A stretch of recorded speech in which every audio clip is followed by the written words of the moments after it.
Today on Locked On Penguins, the lottery balls were not very kind to the Pittsburgh Penguins. We look back on another disappointing season for goaltender Tristan Jarry, and two good friends will reunite this spring at the World Championships. We will talk about that and more right after this.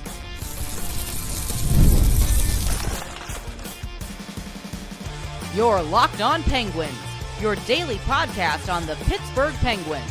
Part of the Locked On Podcast Network, your team every day. Hello and welcome back to another edition of the Locked On Penguins podcast. I'm one of your hosts, Patrick Damp. You can follow me across all social media platforms at Synonym for Wet. Joined as always by the one and only our co-host Hunter Hodes. You can follow him on Twitter at Hunter Hodes. You can give these shows' Twitter accounts a follow at LO_Penguins. And of course, we appreciate you making us part of your daily routine. Don't forget that we are free and available wherever you get your podcasts, as well as YouTube and the Roku channel. Plus, if you're following us on YouTube, make sure to hit the notification button. That way, you can be among the first to know when we drop our daily Monday through Friday episodes. Hunter, I'm going to make a little bit of a Star Wars reference here. It's going to be a little bit of a reach, but whatever, you're a Star Wars nerd, so you'll appreciate it. The draft lottery for the Penguins, at one point, it was a new hope, and then just minutes later, the Empire striked back. The Penguins, at one point on Monday night, were a single lottery ball away from getting the first overall pick, and then just moments later, they slide from 9th to 11th, and it was... I'm going to actually, you know what? I'm going to start here. I have to give ESPN and the NHL their flowers here. They did a very good job with the draft lottery broadcast. Granted, not a high bar, but this was entertaining to watch. They did a solid job explaining what the process was. They did a solid job of showing us the process and then giving us graphics that showed here's who moved up, here's who didn't, here's who is still in the running, and everything in between. There was no, I don't get this, I don't get what's happening, this makes no sense. Granted, it's a lot of math, it's a lot of statistics, but they did enough of a good job to make you understand here's who can still get the first pick, here's who can't, here's who moved up, here's who moved down, and I really appreciated that. To the point where, as I started with, it got to the point where 3 balls were drawn for the first overall pick. They put up the graphic and you go, oh my God, the Penguins can actually win the first overall pick here. They need either a draw of a number 1 or a draw of a number 10.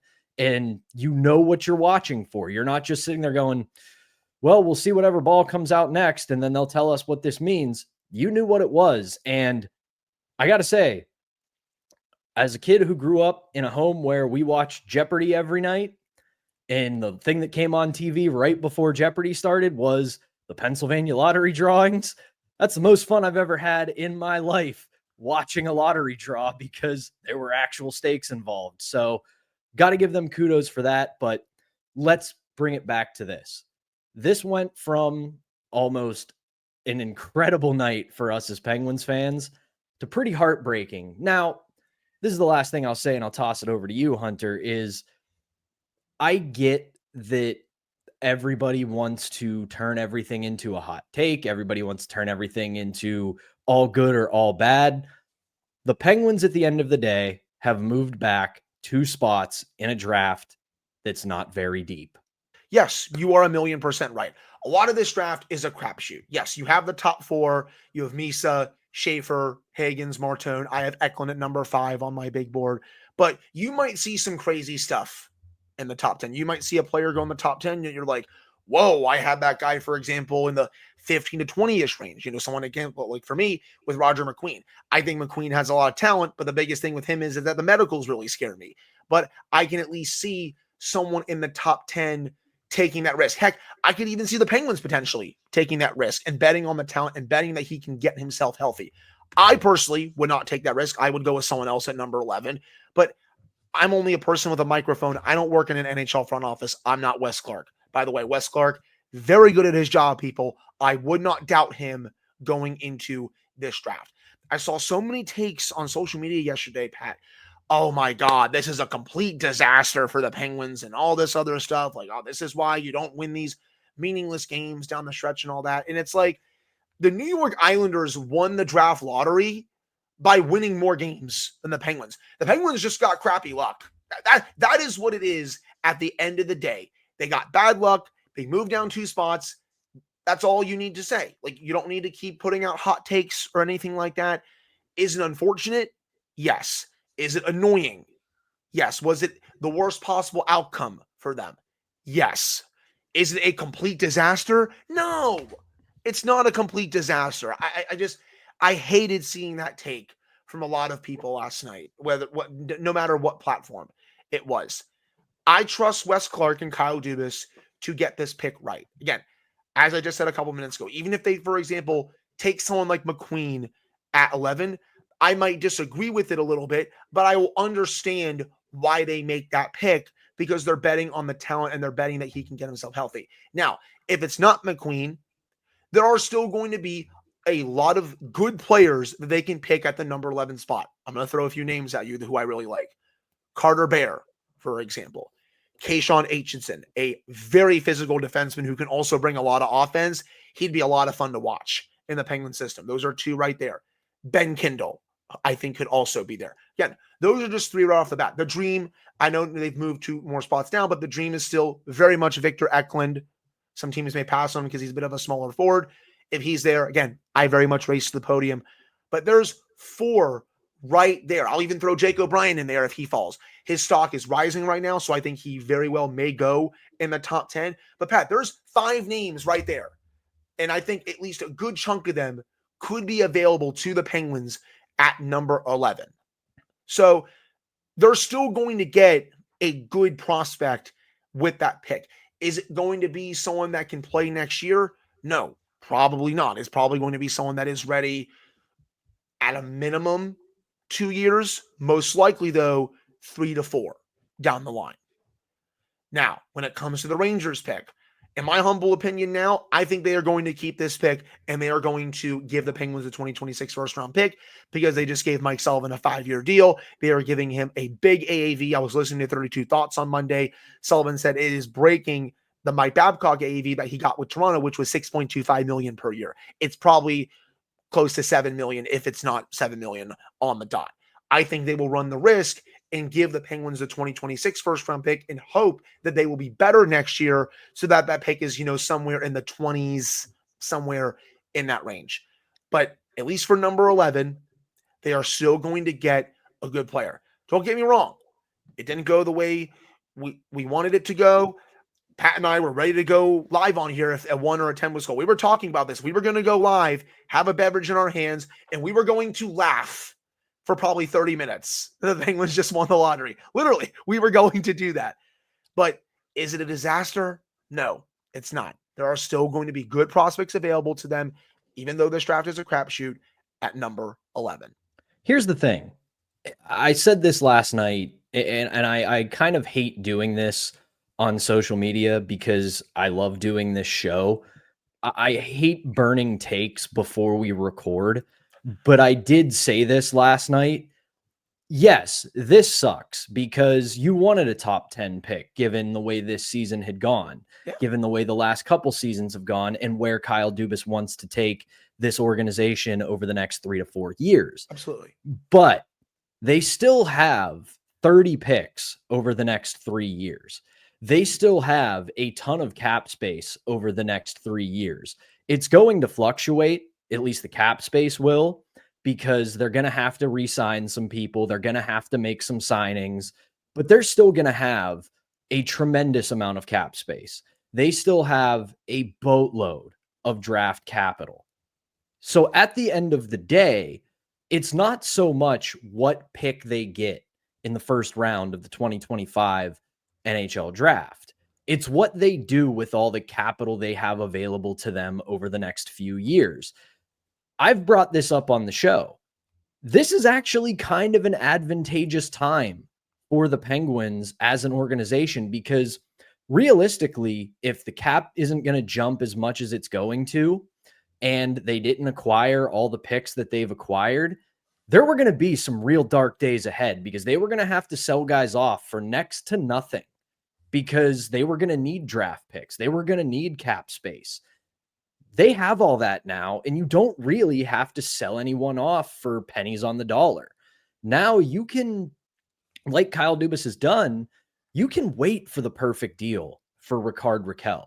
You're not in a situation where, crap, we have no draft picks, we have no prospects. Granted, they don't have a ton right now. They don't have a ton that realistically still needs to be better as a prospect with them. Like, they still need like that really big, high impact prospect. Like, they got Rutger McGroarty. He's going to play next year. Billy Koivunen, I like them. Harrison Munich. But Pat, they still need like that big time impact player that can really, and I mean really, help. Right. And in order to do that, you would, if they hadn't gotten to the point where they are now with a rising salary cap, a bunch of draft capital, and yes, some B and C level prospects that they realistically could flip to other teams who might have some things that they want, they're in an advantageous situation. So moving down 2 slots in this year's draft isn't the end of the world. It's less than ideal. You would have loved a top 10 pick, but it's not going to suddenly derail what they're trying to do. It might push it back a year. It might have them have to make a couple moves here and there that you wouldn't have wanted to make to get other prospects, to get other draft capital. But now the onus is on what you do with this dearth of draft picks that you have and all this cap space over the next couple of years. So I get it. It's disappointing.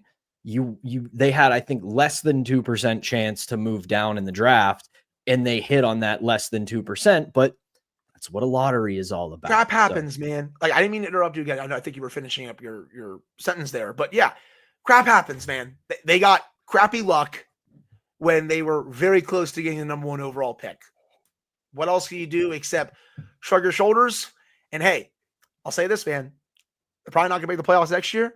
Maybe we'll get the lottery luck next year and they'll take Gavin McKenna. Hey, I'll throw it out there. Hey, Gary Bettman's waiting for there to be a generational talent available to rig the draft for the Pittsburgh Penguins. So just keep that in mind, folks. Absolutely. But that is going to do it for our opening segment of the Tuesday edition of Locked On Penguins. When we come back, we're going to continue our season in review series. And hey, they moved down in the draft last night, so we might as well keep some of the bad vibes rolling and rip the Band-Aid off.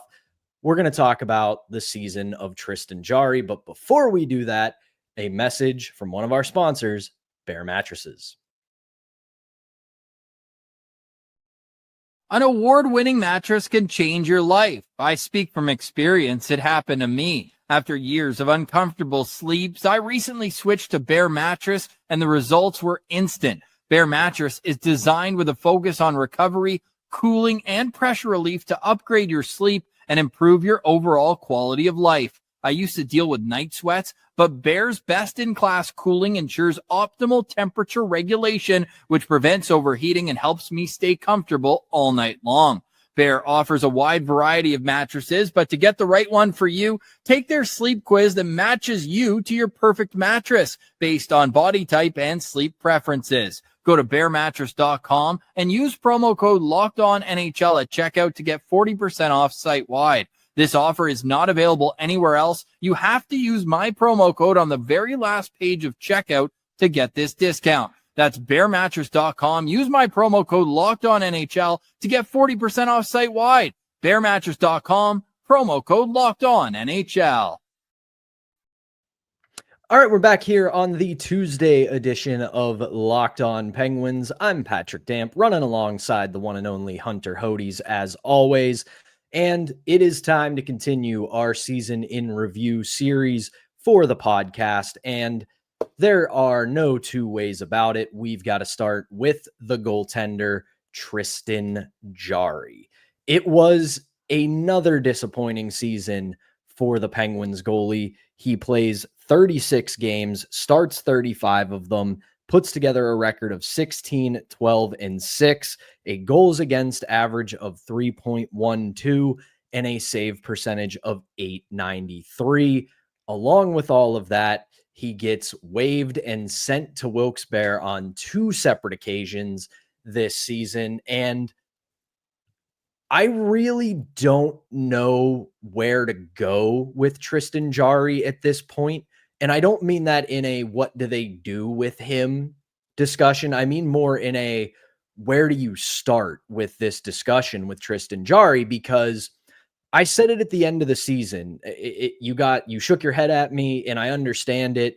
And a lot of people didn't like what I had to say when I said I have to at least give him credit for battling and sticking with it, and at least not completely packing it in after getting the message from the organization on two separate occasions that, hey, we're pretty much done with you. Because it would have been very easy for him to just say, screw you guys. You've given up on me, so I'm going to give up on you. But he battled and he put in a couple good performances. But you can't say that without also saying that it has been, at this point, 2 to 3 seasons where he has just not been good enough. And I understand, I'm going to connect two things here, that it was probably time for the Pittsburgh Penguins to move on from Mike Sullivan as they did last week. But you can also make the case, to quote the great Jeff Merrick, they might as well just change the name of hockey to goaltending, because sure, there have been mistakes, missteps, bad signings, bad trades, decisions, you name it. But since about 2020, Mike Sullivan has not had a goaltender, and culprit number one for that problem has been Tristan Jarry. Well, he's going to have one now in New York, obviously, with Igor Shesterkin, one of the best goaltenders on the planet. But I would agree with you on that. The goaltending for the last several years of his tenure was not close to good enough. I mean, there were people calling for Tristan Jarry to be done after the Islanders series. And I think I wasn't there just yet. I was like, okay, let's give him one more shot. He was bouncing back decently fine the next year, gets hurt, couldn't really play in the playoffs outside of Game 7. But after that, he just turned into a completely different goalie. He honestly went kind of low-key, went back to the way he played in that series against the Islanders after that season against the Rangers. It hasn't been close to good enough. And there's too much term on his contract. He's making too much money. They need to find any and every way possible to get out of that deal this summer. If they don't, obviously they're going to give him starts for next season, I guess, to try and maybe recoup that value a little bit before maybe moving on from him after next season. The thing with Jarry was he was bad for so much of this season, Pat. He then comes back up, March through April, the final basically month of the season. He's 907 in March, 898 in April. And you look at his last few starts, for example, gets a shutout against the Blackhawks. He beats the Devils 929. He was 903 against the Devils. Like, okay, that's whatever. But you look at his stats in March as well. 967, 946, 914. He had a 919 in there. He had a shutout in there, 903. A lot of really good starts in there. But again, I kept making the joke during the season. He turns into prime LeBron when the stakes are so low. But when you raise the stakes to where it's a mediocre to a flat out huge game, he crumbles. He's done that constantly over his tenure here. And you can't trust him in any big game situation. He's not going to be the starting goaltender when this team is a contender again. I think everyone knows that. Sure, the Penguins can maybe be like, oh, it could be one last-ish effort to maybe get a new goalie coach in here to see if they can work with him. But I feel like he's been with the organization for so long at this point, man. You know what you have in him. It's not, in my opinion, it's not going to change. So I would just try any and everything possible to move on from him this summer. We're doing our season review here. Obviously, I give him an F for this season. It just was not good enough. He was worse than I thought he was going to be this year, which kind of says something, man, because I didn't think he was going to have that good of a year this year anyway. But he was, again, flat out terrible. You look at some of the underlying numbers, Pat, minus 4.7 goals saved above expected. That's worse than Alex Nedeljkovic was this year. And it's funny, you look at the save percentage for both Ned and Jarry this year. This is per Money Puck. 894 for Ned, 892 for Jarry. So just, again, brutal goaltending. And we know that they're probably not going to get in next year. But that said, you can't run this tandem back as your two goalies. I think Yoel Blomqvist will probably figure into that rotation next year. I think they're going to give him every opportunity to win one of those spots out of training camp. But to me, I just don't understand why you would want to run that tandem back. The UFA options are really bad. Like, you can go into Puckpedia right now, man. There's not much out there, especially after Freddie Anderson just signed another 1-year deal with the Hurricanes. But still, I don't think you can run that tandem back. But yeah, Jarry gets a really low grade for me, and rightfully so. I think, again, his time has run its course here. I think it's just better for both sides if they can find him a situation where he can go to a fresh team and maybe try to reinvent his game a little bit, because I just don't think it's going to be happening here at this point. I'm glad you brought up the UFA market this upcoming summer for goaltenders, because I don't know the show that he was on for it. I saw the clip of it on TikTok. Our friend Josh Yohe was on a podcast talking about this, and he basically said that the summer that he signed his extension, Jarry and his agent, for lack of a better term, please excuse me on this, had the Penguins by the balls. They basically were like, we don't want to give you 5 years. And Jarry and his agent understood that they didn't really have any other options. It was this or nothing.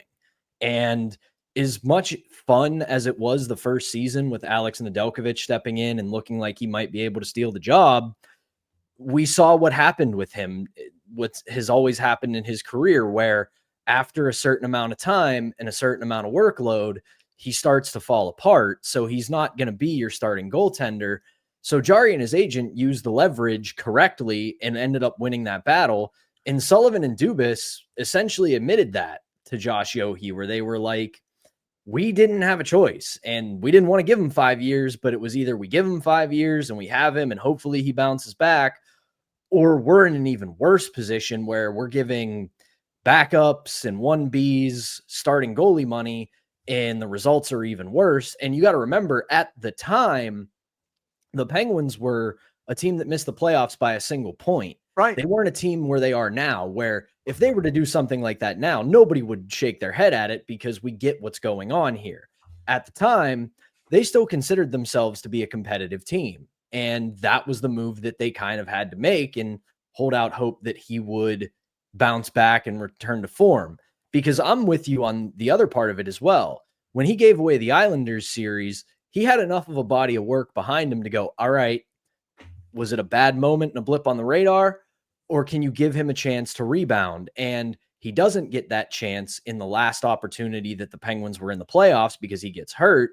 But then the last couple of years kind of shows us the bounce back wasn't coming. Yeah. Now, as for a letter grade, I'm not going to go F, but I'm going to go D- because he kind of got like like if we're treating this like a grade on a test in school, he somehow got like the last 2 questions on the test correct for his effort at the end of the year and saved it from being a failing grade, but still a D-. That's not going to be enough to pass.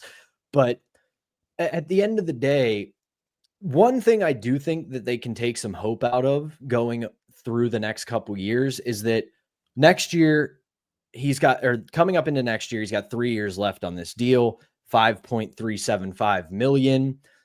We know how risk averse general managers are. We remember not this past season, but the season before, when there was talk about trading Rickard Rakell, people were like, oh, he's got all that time left on his deal. And it was the same thing with Lars Eller, where, oh, he's got all this time left on his deal. We don't know if we can accept that. And then all of a sudden, a year later, everybody's like, oh, yeah, we'll definitely, we can definitely take that guy on. For sure, we'll take that guy on.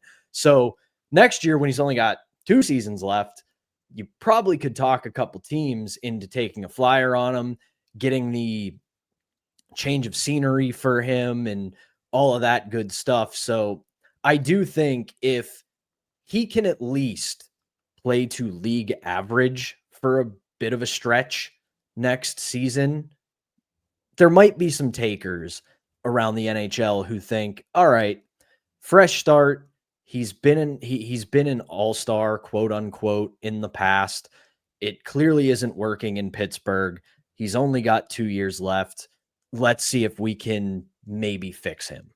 Sure. But again, to me, I wouldn't even bother with that. I would try to, again, do everything to try and cut your losses at this point. And again, look at the UFA goalie market. Not many options out there. So, hey, maybe somehow, some way, a GM comes calling and say, hey, we don't like our UFA options. Can we maybe see about if a trade could work here? Again, very wishful thinking, of course, but a man can dream, right? It's the old Elliot Friedman. When other GMs see that you're drowning, they don't throw you a life vest. They throw you a boat anchor. And when it comes to Tristan Jarry, the Penguins are absolutely drowning. So that is going to do it for our second segment, the season in review of Tristan Jarry. When we come back, two good friends will reunite overseas in what is a feel-good story and something that somehow the two of us missed yesterday. But hey, we can talk about it now. And we will do that when we come back right after this. But first, we've got to tell you about today's last sponsor, and that is Wonderful Pistachios. If you're looking for a snack that's both delicious and nutritious, crack into a good source of protein with Wonderful Pistachios. Wonderful Pistachios is one of the highest protein nuts, with each 1 ounce serving giving you 6 grams of protein, which gives you over 10% of your daily value. Plus, they're packed with fiber and those better for you unsaturated fats to help keep you feeling fuller longer. I am a big fan of the no shells variety. I've got them right downstairs in the cupboard. They're a great on-the-go snack, whether I'm in the car, at my desk, or doing whatever I'm doing and need that quick pick-me-up. They're right there for me. But if you want that satisfying crunch of cracking open those pistachios, the classic in-shell option is always there for you. So get snacking and get cracking with the snack that packs a protein punch. Visit wonderfulpistachios.com to learn more. All right, welcome back. It's the Tuesday edition of Locked On Penguins. This is our closing segment. I'm Patrick Damp alongside Hunter Hodes, and I was thinking about singing, but I ain't much of a singer anymore. I left that back in my high school musical days, but reunited, and it feels so good.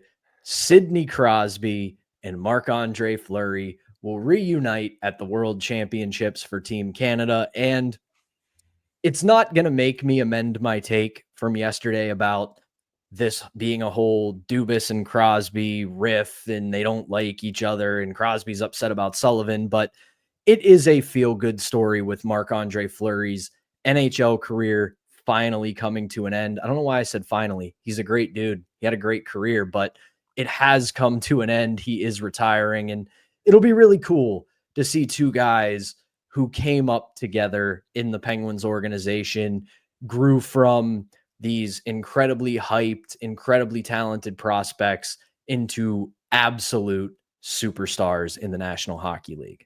Yeah, they'll get to play together one more time before Fleury is officially done playing for good. It's funny. He retired from the NHL. We think, oh, he's done playing hockey for good. He's like, you know what? No, I'm going to throw a curveball. I'm going to go to the World Championships and play for Team Canada one more time and also play with my best friend. One more thing. He's going to take all of Crosby's time, and we don't get to hear about Nathan MacKinnon and the Colorado Avalanche and all that stuff. I'm sure, obviously, Sid and MacKinnon will hang out, but I had to make the joke that Fleury's going to be hogging up all of Sid's time, and MacKinnon's going to be sitting there being like, what the heck? What about me? But no, it's going to be great, man. I'm really happy that Fleury is going to Team Canada to play with Sid. Obviously, so many great memories together from their time he's here in Pittsburgh. Sid has openly spoken about how great of a teammate and especially a person Marc-Andre has been throughout his entire life. And again, it's always been so fun to see them always team up. And you see when Sid always talks about Fleury, even after he left, his eyes just light up. Like that's one of his best friends. And it'll be really cool seeing them play together one last time before Fleury is officially done with hockey. We know he's done with the NHL, Pat, that he'll be done with hockey for good, I think, after this. So what you're saying is the narrative coming out of the World Championships will no longer be, should Crosby force a trade to Colorado? But if you're retirement, should you call Kyle Dubas and see what you can offer to trade for Sidney Crosby? Because now he's going to play with his other best friend in Marc-Andre Fleury. It would be funny. Well, hey, okay, that's good. But the other question, Pat, we should throw in there, is Sidney Crosby going to retire now that his best friend is retired? Stay tuned for more.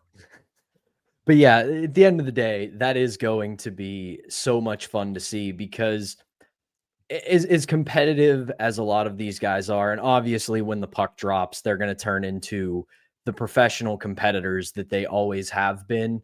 But you know that this is going to be just an absolute blast for all of these guys involved. They're going to be reunited. They're going to have fun playing hockey together. So it'll be a real treat to watch. And it could be a very good swan song for Marc-Andre Fleury, especially if he gets into a few games, has a couple signature moments. It'll be a really, really nice way to send off one of, if not the best goalie, maybe not the best, but one of the best goalies of the modern era of the NHL. But that is going to do it for our Tuesday edition of Locked On Penguins. I will be back tomorrow with a new episode, hopefully with a special guest, as Hunter is going to hit the road and go rock out to some Metallica, which I got to say, extremely jealous of. It's a band on my bucket list that I've never seen live, and I'm definitely running out of time for that. Pat's kicking me off Wednesday show, guys. Just want you all to know that. Yeah. I want Hunter to go have fun. He's done so much for this show. We don't need him here all the time. Go enjoy life, brother. It is the off season, but that'll do it for this one. I will be back tomorrow, hopefully with a special guest. Thank you as always for tuning in. For Hunter Hodes, I'm Patrick Damp. Thank you once again. We will be back with a new episode on Wednesday.